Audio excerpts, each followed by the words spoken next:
Oi, gente, a paz do Senhor. Bem-vindos a mais um devocional aqui no Além da Canção. E hoje leremos João 19, né? Com certeza um dos capítulos mais densos, mais tensos, porque narra os instantes finais da vida de Jesus e a morte de Jesus. Mas quero convidar a você que ainda não leu, que quando você fizer isso, não leia com tristeza, leia com alegria. É isso que a gente tem ouvido, né, e compartilhado aqui. Sempre que Jesus se dirigiu aos discípulos e se referia à sua morte, ele dizia assim: mas não fiquem tristes. Há um plano maior por trás disso. E esse plano, de fato, foi a minha e a sua redenção. Então, se você já leu, continua assistindo o vídeo para a gente compartilhar juntos aqui.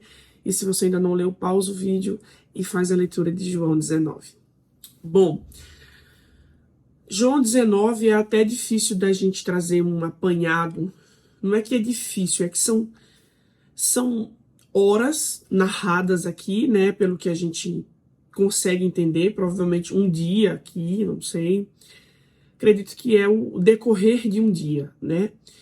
E é tanta coisa que acontece que a gente não consegue resumir assim, e pontuar, talvez versículo a versículo. Então eu tentei fazer um apanhado desses acontecimentos.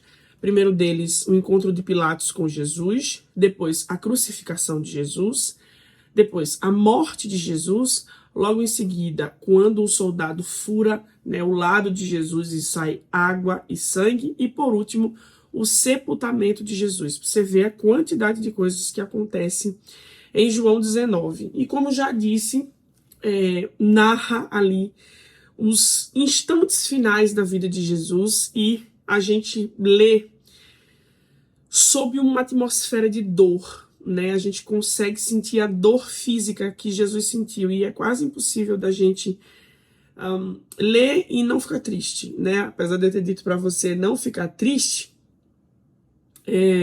nós somos seres humanos e a gente consegue sentir essa dor física quando a gente lê. E a gente percebe também, né, além dessa dor física de Jesus, a dor da traição, né, a dor dos sacerdotes e de todas aquelas pessoas terem a intenção esmagadora. Eles querem isso mais que tudo. Eles querem a morte de Jesus. A gente consegue perceber isso também. É uma traição descarada do seu próprio povo, né, de Israel, de quem ele tanto amou. Então, a gente, para otimizar, vamos separando isso por blocos, a começar por esse encontro de Jesus e Pilatos. Mas deixa eu reler com você, com certeza, o versículo mais importante de João 19, que é João 19:30. E quando Jesus tomou o vinagre, disse: está consumado, e inclinando a cabeça, entregou o Espírito. Com certeza é o ápice de João 19, quando Jesus diz tetelestai, né? Está consumado. Então vamos ao primeiro bloco de acontecimentos aqui em João 19, que é quando Jesus se encontra mais uma vez com Pilatos. A gente já tem aqui nos devocionais anteriores encontros de Jesus com Pilatos, e Pilatos segue, gente, numa tentativa de não condenar Jesus, porque ele não encontra faltas em Jesus. Eu não vou ler aqui, né, essa parte de Pilatos e Jesus é narrada dos versos 1 ao 16. Então eu vou dar só um apanhadão geral, né? E a primeira coisa que Pilatos faz aqui logo nos primeiros capítulos, nos primeiros versículos de João 19, é mandar se chicotear Jesus. E alguns estudiosos acreditam que a intenção de Pilatos ao chicotear Jesus, ao mandar chicotear Jesus, é para que a ira, a raiva dos sacerdotes e do povo de Israel, do povo judeu, se aplacassem. Alguns estudiosos acreditam que Pilatos achava que se ele humilhasse Jesus, se ele chicoteasse, maltratasse, finalmente os judeus iam dizer: tá bom, é o suficiente, eu acho que agora ele vai parar e tal. Então ele manda chicoteá-lo veementemente na intenção, segundo estudiosos acreditam, de manter Jesus com vida, de libertar Jesus. Tanto que no decorrer desses versos do 1 ao 16, ele repete algumas vezes: eu não estou encontrando falta nesse homem, eu não estou encontrando motivo para condená-lo. Mais à frente, a gente percebe e a gente vê, mais uma vez, Pilatos se dirigindo a Jesus e perguntando para ele quem é ele. E Jesus não responde a ele inicialmente. Provavelmente, quando ele pergunta isso a Jesus, é porque aqui a gente não tem todos os detalhes, mas a gente sabe que a morte de Jesus também é narrada nos outros evangelhos, né? E Mateus 27:19 narra que a esposa de Pilatos fala para Pilatos: olha, não mexe com esse homem. Eu tive um sonho com ele à noite, sofri muito com esse sonho, esse homem é inocente. Então, também acredita-se que quando Pilatos se dirige a Jesus e pergunta para ele no verso 9, de onde você é? Ou quem você é, ele está querendo saber, ou ele está percebendo que há uma natureza sobrenatural em Jesus. É como se Pilatos acreditasse mais que Jesus é o Filho de Deus do que os próprios sacerdotes, sabe? Ele quer ouvir da boca de Jesus isso assim. Eu sou filho de Deus, eu vim para... Sabe? Ele quer uma declaração para que ele conclua de uma vez por todas que aquele homem não é um homem comum, é um homem sobrenatural, ele é o Todo-Poderoso. Apesar dele não entender em completude, ele tem uma desconfiança de que há algo especial em Jesus. E por isso há um certo receio em Pilatos. Essa tentativa de manter ele vivo e de tentar livrar ele da morte é receio, de fato, né? Provavelmente. E aí os sacerdotes continuam instigando Pilatos a crucificarem Jesus. Crucificam, porque depois das chicoteadas ele fala assim, olha aí está o homem. E alguns estudiosos acreditam que quando ele faz essa apresentação de Jesus logo após as chicoteadas, é tipo, gente, tá bom, tem dó desse homem. Mas os sacerdotes estão decididos a matar Jesus e eles falam crucificam, crucificam. E Pilatos ainda tem a intenção, durante esses versos, como eu estou dizendo para você aqui, eu estou dando um apanhado, o texto chega a deixar claro que a intenção de Pilatos era soltá-lo, no 12. Desde então, Pilatos procurava soltá-lo, mas os judeus clamavam dizendo, se soltas este, não és amigo de César. Quem se faz rei é contra César. Gente, a decisão dos sacerdotes em crucificar, em matar Jesus é tão forte que eles já estão entrando o máximo que eles podem na cabeça de Pilatos. Você vai perder o seu cargo se César ficar sabendo, né, que era o homem que estava acima, né, o imperador que estava acima de Pilatos, se ele ficar sabendo que você apoiou esse homem que se diz rei, esse Jesus que se diz rei, vai dar ruim para você. Eles já começam ali a usar das artimanhas para mexer com a mente de Pilatos, para convencer de uma vez por todas, até porque o cargo que Pilatos ocupava era um cargo muito importante. E ele não queria perder, ele não queria se dar mal com César. Então eles se utilizam até disso. E até Pilatos se dirige para ele e fala assim, mas então vocês querem que eu mate o rei de vocês? E eles falam assim, nós não temos um rei senão o nosso imperador. Nesse momento aqui, eu consigo enxergar uma traição daquele povo até contra o próprio Deus. Porque o rei de Israel, se não fosse Jesus, se eles não acreditassem em Jesus, eles têm Deus como rei deles. Deus, o Deus a quem eles defendiam tanto a lei, é o rei deles. Mas aqui, nesse momento, os sacerdotes dizem, o nosso rei é o imperador. E aí a gente vê que de uma vez por todas Pilatos fica sem saída, né? A intenção, gente, é que os sacerdotes matem Jesus sem ter culpa pelo sangue da morte de Jesus. Tem um momento que Pilatos fala assim, tá aqui, é como se Pilatos diz, faz com ele o que vocês quiserem. E eles falam assim, nós não podemos matar ele, mas nós temos uma lei. E quando ele se aplica a essa lei, né, ele fala assim, esse homem falou que é filho de Deus, e isso é blasfêmia, por isso ele merece morrer. Então, nós temos aqui do 1 ao 16 de João 19, uma tentativa veemente, né, dos sacerdotes e judeus em matarem Jesus, e eles se utilizam de todos os argumentos possíveis e necessários para convencer Pilatos a dar cabo da vida de Jesus. Mas eles não sabem que eles estão seguindo o plano do próprio Deus. Jesus morrer por mim e por você para remir o meu, o seu e até o deles, e até o pecado deles, né? Então, era parte do plano, mesmo sem eles saberem. E agora, dos versos 17 aos versos 27, nós temos a segunda narrativa de João 19, que é a crucificação de Jesus. Jesus carregou a sua cruz até o Gólgota, até o monte chamado Calvário, e os demais evangelhos revelam, né, mais precisamente o evangelho de Lucas, revela que um homem chamado Cirineu ajudou Jesus a carregar a cruz. Nós já sabemos que Jesus foi chicoteado, né, já foi zombado, esbofeteado, então agora Jesus fisicamente está sem força.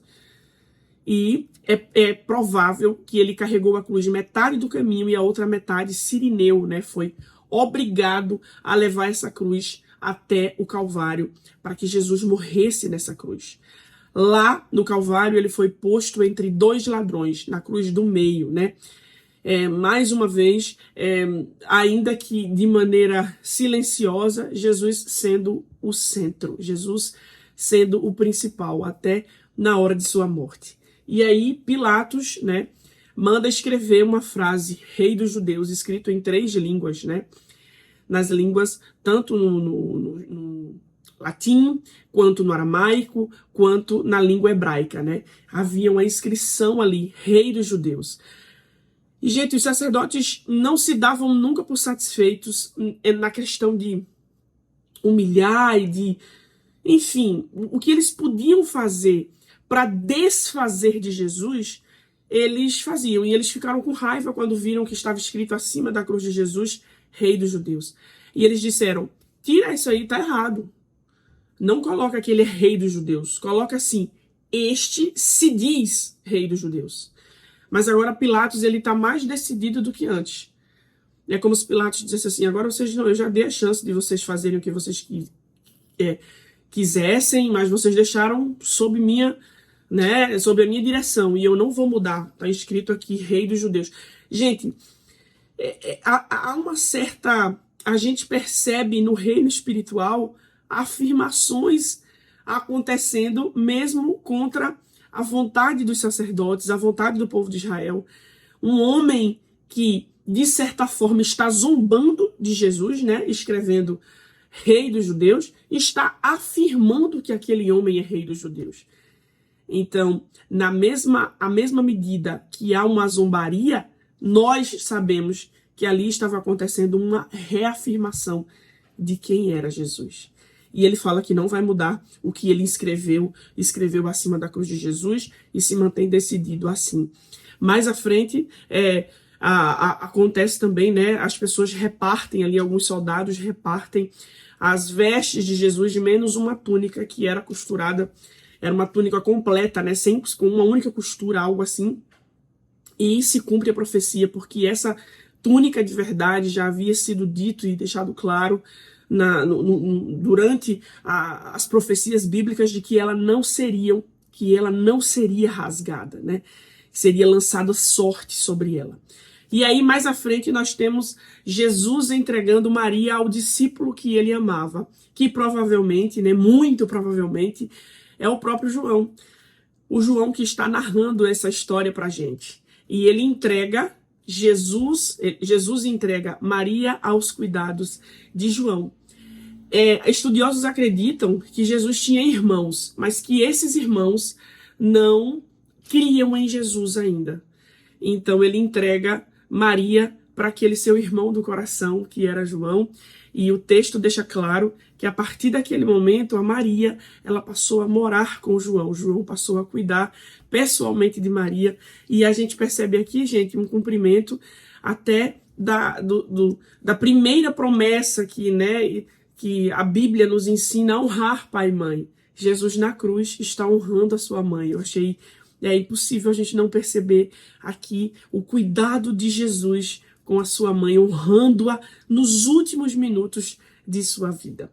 E aí, nós temos agora dos versos 28 aos versos 29, 28 a 30, nós temos a morte de Jesus, né?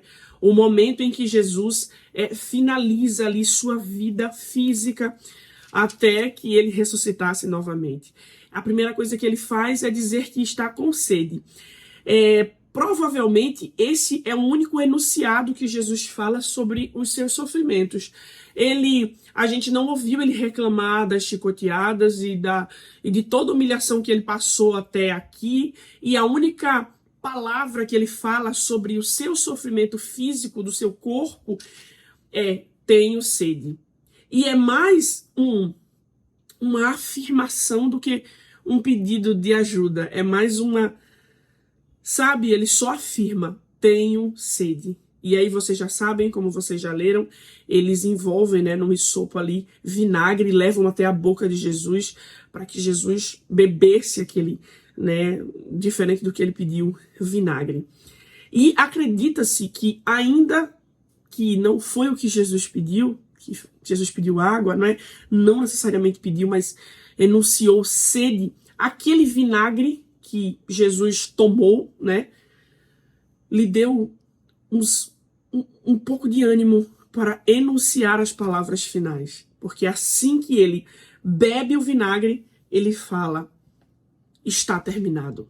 Tetelestai, está consumado.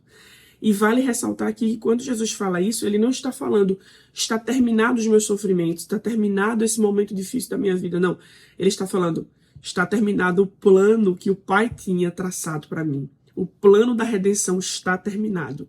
Morri por amor daqueles que amei. Está consumado. Aqui é o grande momento para o qual Jesus viveu toda a sua vida, para entregar a sua vida por amor de muitos, por amor de tantos, por amor de mim e por amor de você. Mais à frente, dos versos 31 ao 37, o soldado fura o lado de Jesus. Os sacerdotes queriam apressar a morte de Jesus, porque já estava terminando a sexta-feira, né? Iria começar o sábado, que vocês sabem que é santo para Israel, e enfim, e a Páscoa estava ali muito próxima, então eles querem apressar a morte de Jesus, e eles pedem para que quebrem as pernas das pessoas, né? Daqueles 3 que estão na cruz. E aí o soldado quebra as pernas do primeiro e vai quebrar. Quando ele chega para quebrar as pernas de Jesus, Jesus já entregou a sua vida, porque Jesus não foi a morte que tomou a vida dele, né? Ele entregou a vida dele por nós. E acredita-se que pode ter sido até por raiva que aquele soldado faz aquilo, de colocar, né, a lança ao lado de Jesus, e ao furar o lado de Jesus sai água e sangue. João acha interessante e relevante narrar essa parte, porque ele percebe mais uma vez, silenciosamente, algo sendo dito ali. Sangue para purificar pecados, água do Espírito como uma nova vida através do Espírito Santo, né? A água que jorra é a água que nos mantém vivos através do Espírito Santo. Mais uma vez também aqui, a gente percebe em outros momentos do texto, vários cumprimentos da palavra de Deus. As pessoas não sabiam que o que elas estavam fazendo ali já estava previsto pelo próprio Deus. E ali, o fato de aqueles homens não conseguirem quebrar os ossos de Jesus é porque já haviam profecias em Salmos e por outros profetas que nenhum dos seus ossos seriam quebrados. Então, mais uma vez, se cumpriu em Jesus a vontade do Pai, nos mínimos detalhes. De certa forma, Deus, né, estava ali ao lado de Jesus, permitindo que, sim, que ele sofresse, que ele padecesse por nós, mas permitindo que nada fora do seu plano, né, saísse além dali, né? Inclusive o detalhe de Jesus entregar a sua vida e não daqueles homens tirarem a vida de Jesus através de ossos quebrados ou algo do tipo. Por fim, nós temos os versos 38 ao 42, que é o sepultamento de Jesus.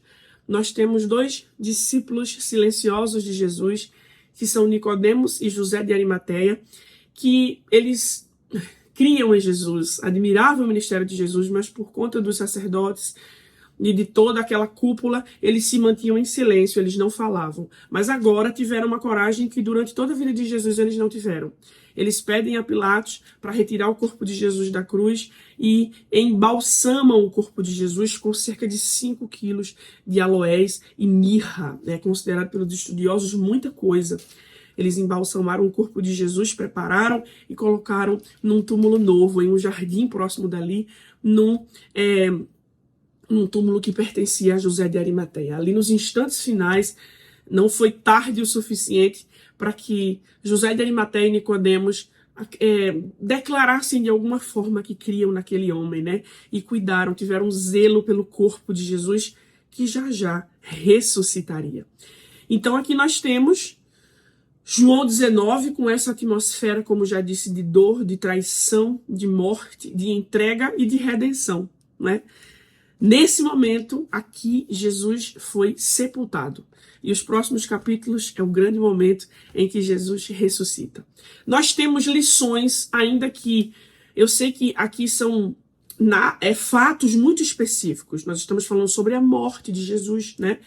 E eu não quero tirar lições para além daqui, muito, como é que eu posso dizer, muito viajadas, sabe?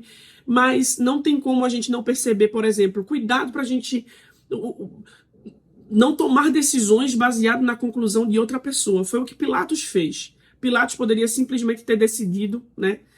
Não, eu não vou condenar esse homem, enfim. Mas as pessoas fizeram a cabeça dele a ponto dele tomar. Claro que era um plano de Deus, né?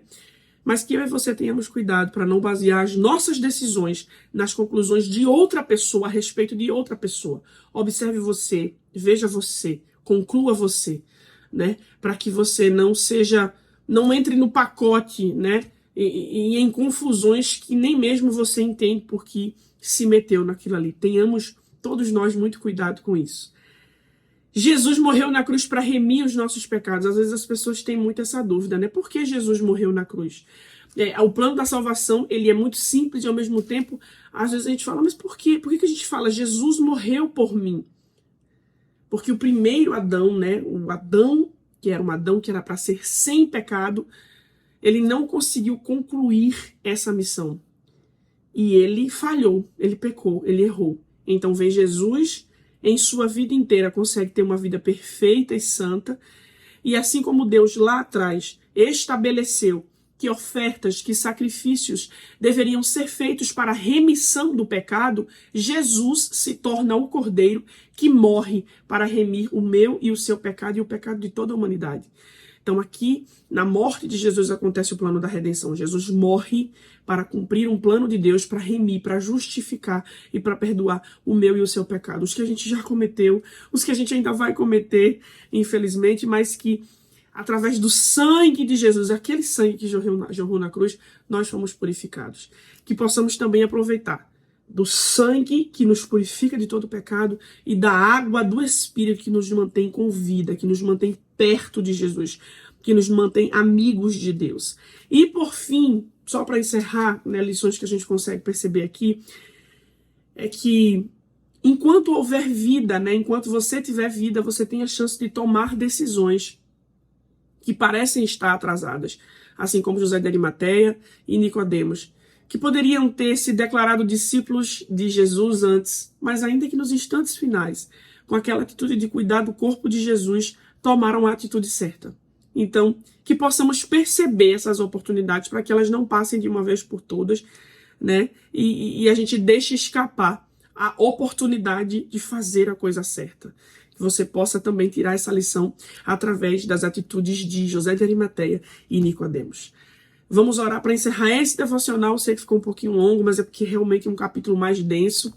E temos aqui mais 2 capítulos para encerrar esse maravilhoso livro de João. Você já se sente mais íntimo de Jesus depois de ler João? Comenta aqui abaixo.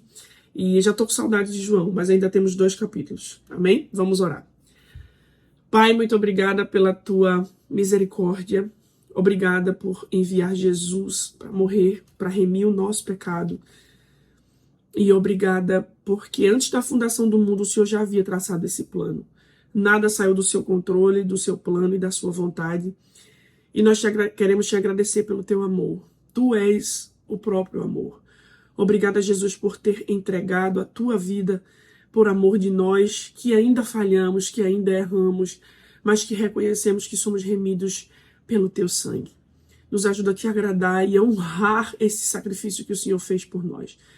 Continua nos ajudando a acertar e a sermos melhores filhos, que o teu Espírito não desista de nós e que possamos cada vez mais ser alinhados por ti até ser dia perfeito, até o dia em que te conheceremos e te veremos face a face e desfrutaremos da vida eterna contigo para sempre. Nós te agradecemos por tudo, em nome de Jesus. Amém. Deus abençoe e até o próximo devocional.